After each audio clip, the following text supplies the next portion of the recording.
is to actually resolve them.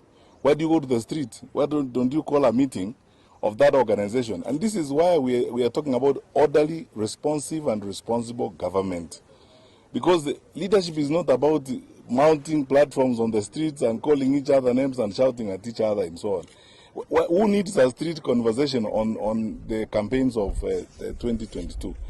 I've often said in other platforms that if people actually wanted the truth about what happened in 2022 and so on, this administration promised us that they will form a commission of inquiry on state capture. Yes. And in that commission of inquiry, they would include a clause on the administration of elections in 2022. Yes. We have been waiting for that commission of inquiry, and that is what they need to do, so that we all go to KICC there and under oath, in the full glare of cameras and the country, we each say what we know and what happened.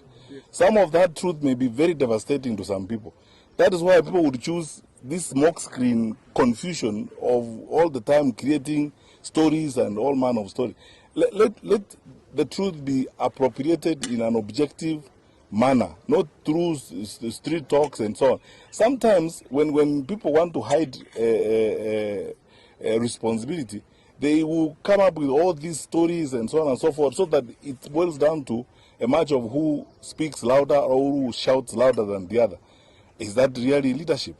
The answer, in my view, is no.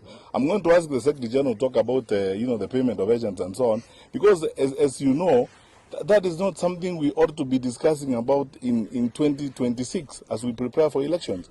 You know, every time we are approaching a serious time of responsibility, such as we are doing, some of our leaders, especially those aligned to the administration, resort to drama and stories and lies to camouflage and to distract from answering straightforward questions and so on.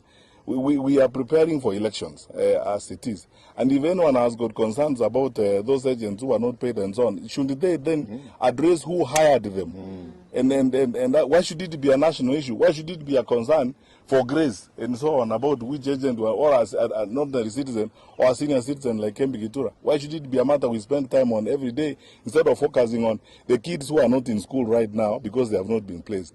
The kids who are not in school now because their parents cannot afford the 9,000 shillings because this government cannot raise capitation.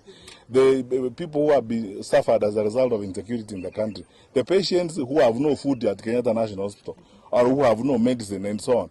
Instead of focusing on those issues, you are engaged in trivialities and petty things about which agents were paid and not paid.